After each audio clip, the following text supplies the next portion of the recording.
we are going to discuss a very important topic, and in that topic we are going to learn as in how to write a long answer.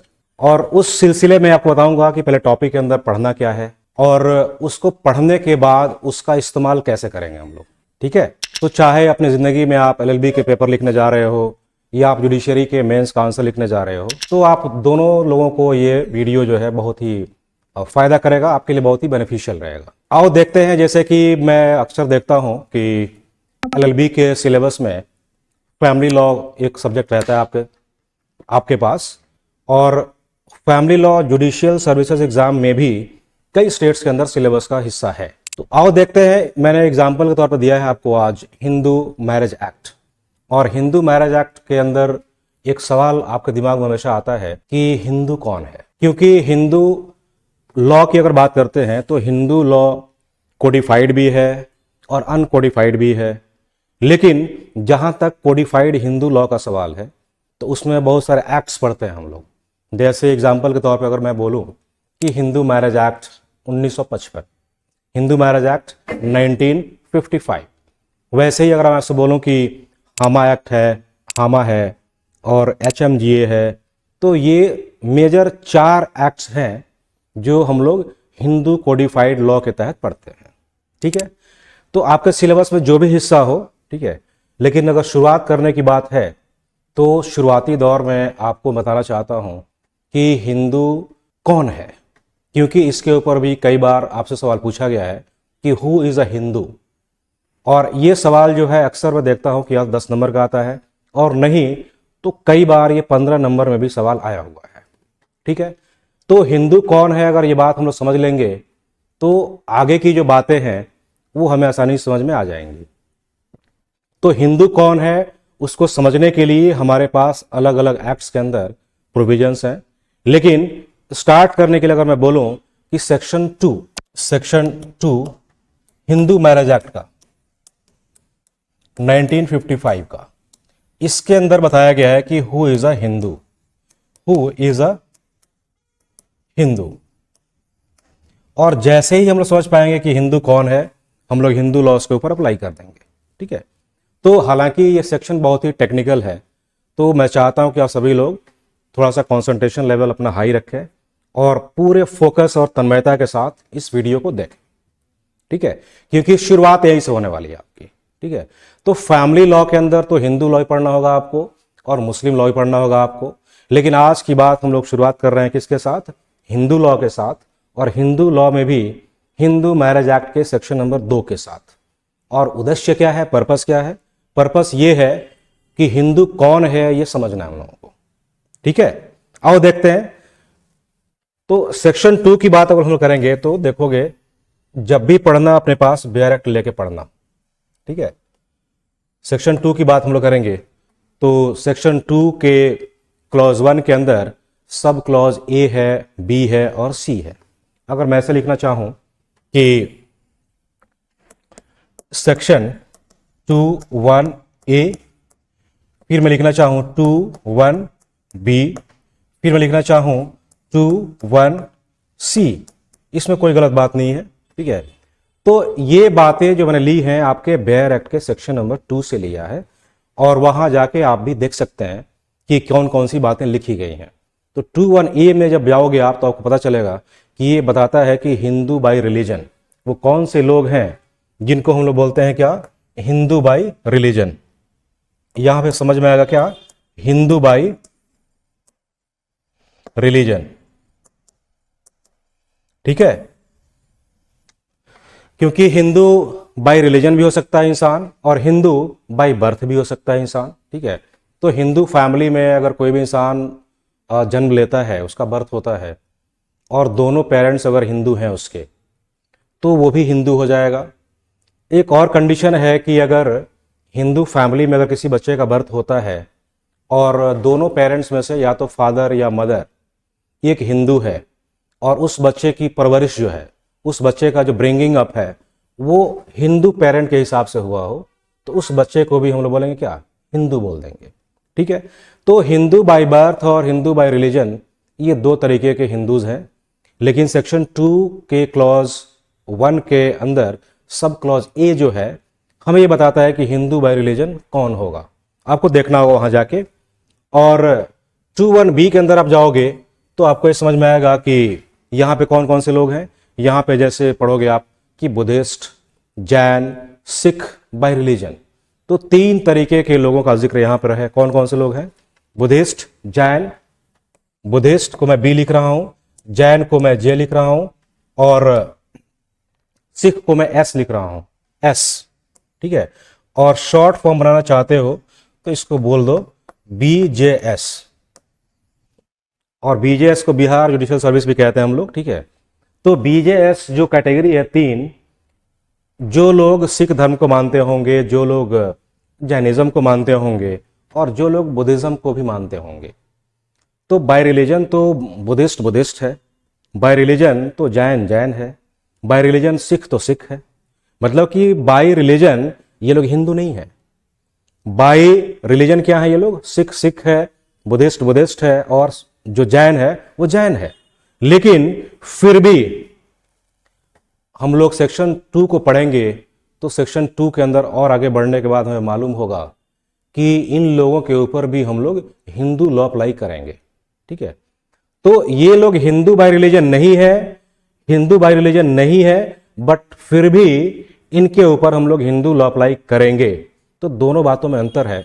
Hindu होना एक बात है और आपके ऊपर Hindu law apply होना दूसरी बात है। तो दोनों बातें यहां पे हम लोग सीखने वाले हैं कि ये जो 3 कैटेगरीज हैं, बुद्धिस्ट, सिख और जैन, इन तीनों लोगों को हम लोग बोलते हैं कि they are not Hindus by religion, but still the Hindu law will apply on them. ठीक है, तो इनको लिखना जरूरी था। तो BJS के ऊपर भी हिंदू लॉ लागू होगा। मतलब कि हिंदू लॉ के पर्पस की अगर बात की जाए, हिंदू लॉ के उद्देश्य की बात की जाए, तो हिंदू लॉ का उद्देश्य यही है कि इन तीनों लोगों के ऊपर भी हिंदू लॉ लागू होना चाहिए। ठीक है, तो अगर हिंदू लॉ की बात करेंगे तो उस उद्देश्य के लिए इनको हम लोग उस कैटेगरी में रखेंगे जिनके ऊपर हिंदू लॉ लागू होगा। ठीक है, और हिंदू बाय रिलीजन जो पहली कैटेगरी है, जो लोग हिंदू धर्म को मानने वाले हैं, उनके ऊपर तो हिंदू लॉ लागू होगा ही होगा, इसमें कोई शक नहीं है। ठीक है, अब बारी आती है 2(1)(c) की, जो नेक्स्ट कैटेगरी है यहां वाली। तो इसमें कहा गया है कि कुछ लोग ऐसे हमारे समाज में हैं कि जो ना तो मुस्लिम है, ना तो वो क्रिश्चियन है, ना तो वो पारसी है, और ना ही वो ज्यू है। मतलब कि वो लोग जो किसी कैटेगरी में नहीं है, जैसे कि वो मुस्लिम भी नहीं है, क्रिश्चियन भी नहीं है, पारसी भी नहीं है, और ज्यू भी नहीं है वो। ठीक है, और वो हिंदुइज्म को भी नहीं मानते हैं, तो उधर भी नहीं रहे और हिंदू भी नहीं है, वो हिंदू रिलीजन को नहीं मानते हैं, तो कहां जाएंगे? उनके ऊपर कौन सा लॉ अप्लाई करा जाएगा? तो वो लोग जो इन 4 कैटेगरीज में नहीं आते हैं, उनका नाम मैं लिखता हूं यहां पे, आप देख लोगे कि ये कह रहा है कि those people who are not Muslims, Parsis, Christians और ज्यूज, जो लोग ये कैटेगरी में नहीं आते हैं और साथ साथ उनके ऊपर हिंदू लॉ भी लागू नहीं है, plus they don't follow the Hindu law. इसका मतलब यह कि जो कहीं का नहीं है उसके ऊपर भी हिंदू लॉ लागू होगा। मतलब कि इन चारों कैटेगरीज में जो लोग नहीं आते हैं और कोई रिलीजन नहीं मानते हैं, उनके ऊपर भी हिंदू लॉ लागू होगा। मतलब कहीं ना कहीं अगर तुम देखो तो ये जो क्लॉज है ना, ये 2(1)(c) की बात कर रहा हूं मैं, ये कहीं ना कहीं हमें बता रहा है कि ये रेसिड्यूअरी नेचर का है। जो लोग बच जाएंगे उनके ऊपर भी हम लोग हिंदू लॉ अप्लाई कर देंगे। मतलब कि ये रेसिड्यूअरी नेचर का है, रेसिड्यूअरी नेचर का एक क्लॉज है। ठीक है, तो मैं थोड़ा सा डिटेल में आपको इसलिए बता रहा हूं कि एक बार जब पूरा फ्रेमवर्क आपके दिमाग में आ जाएगा, तो चाहे आप LLB के सेमेस्टर के एग्जाम लिखने जाओ या जुडिशरी का मेंस लिखने जाओ, आपको कहीं पे कोई दिक्कत आने वाली नहीं है। ठीक है, तो इस स्ट्रक्चर को समझ लो। अब बाकी इसके अंदर जो कंटेंट की बात है, तो बैरेक्ट की बातें भी हम उसमें लिख सकते हैं, और हमारे पास कुछ ना कुछ केसेस भी होंगे जो आने वाले वीडियोज में आपको बताए जाएंगे, तो उन केसेस का जिक्र कर दो, तुम्हारा आंसर कंप्लीट हो गया। तो आपको बिल्कुल घबराने की जरूरत नहीं है कि अरे अब क्या ही हो जाएगा, कुछ नहीं होगा। बी कूल, बी काम, अपना काम करते रहो और ऐसे ही एक एक टॉपिक को कवर करो। 1 घंटे के अंदर एक टॉपिक आपका आसानी से हो जाएगा। और एलएलबी में अगर जा रहे हो तो आपको 5 क्वेश्चन लिखने होंगे या 10 लिखने होंगे।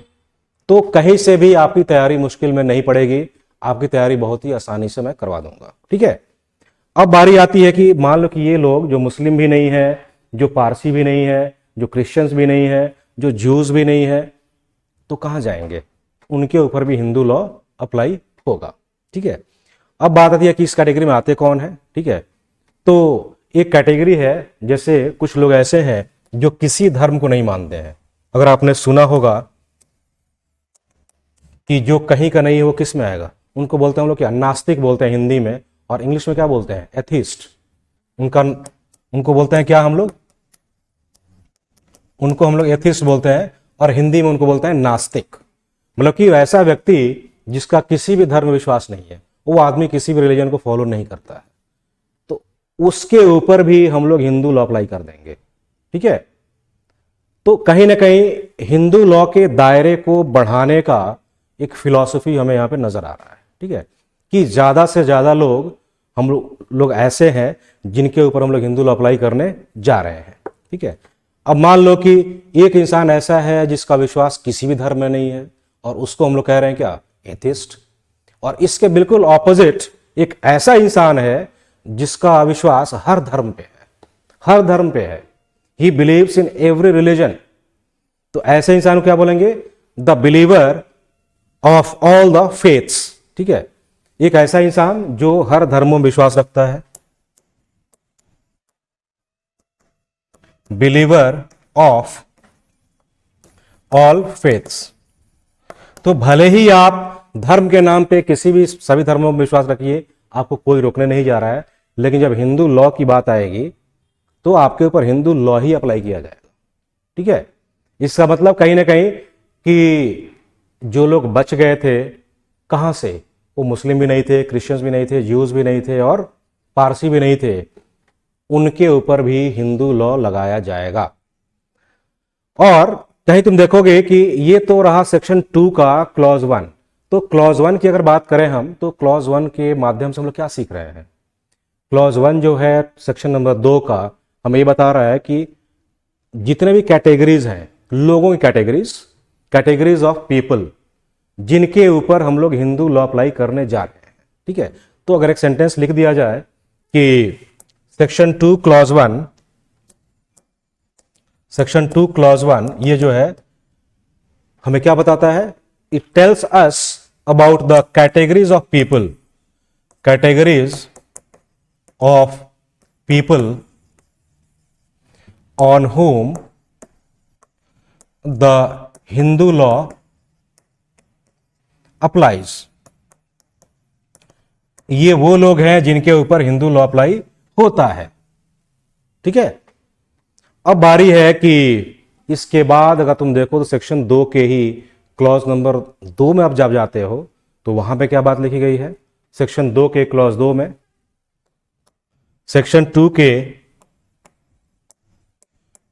क्लॉज 2 में क्या बात लिखी गई है, इसमें एसटीज की बात की गई है। आप ध्यान से आज बैरक पढ़ना घर बैठ के। ठीक है, आपको सारी बातें धीरे धीरे समझ में आ जाएंगी। लेकिन शेड्यूल्ड ट्राइब्स की बात की गई है, इसके क्लॉज 2 में शेड्यूल्ड ट्राइब्स की बात की गई है। लेकिन शेड्यूल्ड ट्राइब्स की बात करने का पर्पस क्या है, हमें यह जानना है कि क्या एसटीज के ऊपर हिंदू लॉ लागू है या नहीं है। ठीक है, तो इसमें एक बात लिखी गई है, यह कह रहा है कि इस एक्ट में जितने प्रोविजंस हैं वो एसटीज के ऊपर लागू नहीं होते हैं। लेकिन एसटीज है कौन, ये कहां से मालूम पड़ेगा आप लोगों को। एसटीज कौन है, इसको पढ़ने के लिए आपको जाना पड़ेगा कहां पे, एसटीज को समझने के लिए, जानने के लिए आपको जाना पड़ेगा आपके संविधान के अंदर, आपके कॉन्स्टिट्यूशन के अंदर एक आर्टिकल है 366 और इसका क्लॉज 25। यहां पे आप जाओगे तो आपको आइडिया लग जाए कि एसटीज कौन है। तो चलो हमने पता कर लिया, कोई बात नहीं, हमने संविधान के माध्यम से भी ये मालूम कर लिया कि एसटीज कौन है। ठीक है, अब सवाल ये उठता है क्या एसटीज के ऊपर हिंदू मैरिज एक्ट लागू होगा या नहीं होगा। तो अब आ जाओ हिंदू मैरिज एक्ट के सेक्शन 2 के क्लॉज 2 के ऊपर। ये क्या कह रहा है, ये वाला क्लॉज ये कह रहा है कि एसटीज के ऊपर हिंदू मैरिज एक्ट लागू नहीं होगा, लेकिन साथ साथ ये भी कहता है कि अगर सेंट्रल गवर्नमेंट चाहे और ऑफिशियल गैजेट में इस बात को नोटिफाई कर दे कि नहीं नहीं हिंदू मैरिज एक्ट तो एसटीज के ऊपर भी लागू होगा, तो अगर सेंट्रल गवर्नमेंट ने नोटिफाई कर दिया है ऑफिशियल गैजेट में, तब जाके हिंदू मैरिज एक्ट भी एसटीज के ऊपर एप्लीकेबल हो जाएगा, उनके ऊपर लागू हो जाएगा। तो हमें सीखना क्या है यहां से, सेक्शन 2 के क्लॉज 2 से हमें 2 बातें सीखनी है। पहली बात कि हिंदू मैरिज एक्ट एसटीज के ऊपर लागू नहीं होता है। दूसरी बात कि लागू हो भी सकता है, लेकिन शर्त यह है कि सेंट्रल गवर्नमेंट इस बात को ऑफिशियल गैजेट में नोटिफाई कर दे तब। ठीक है, तो 2 बातें आप यहां से निकाल सकते हैं। अब बारी है सेक्शन 2 के क्लॉज 3 की बात करेंगे हम लोग। ठीक है, तो इसके क्लॉज 3 में क्या बात लिखी गई है। क्लॉज 3 बहुत ही टेक्निकल है, बहुत ही ज्यादा डीप है, और उसमें कौन सी बात लिखी गई है, वो यही कहता है कि अगर सेक्शन 2 के क्लॉज 1 और क्लॉज 3 को कंबाइन करके रीडिंग किया जाए, उसका जो सम्मिलित जो अर्थ है दोनों क्लॉजेस का, अगर उस पर विचार किया जाए तो हमें क्लियर पिक्चर मिलता है। और क्लियर पिक्चर में क्या समझेंगे हम लोग, वो क्लियर पिक्चर यही कहता है कि जो 3 कैटेगरी है ना बीजेएस वाली, बुद्धिस्ट, जैन एंड सिख, ये जो 3 कैटेगरीज हैं, ठीक है, वो भले ही हिंदू बाय रिलीजन नहीं है, but still we are going to apply the Hindu law on them. तो क्लॉज 3 से बात निकल के आई है कि we are going to apply the Hindu law, we are going to apply the Hindu law on BJS by religion।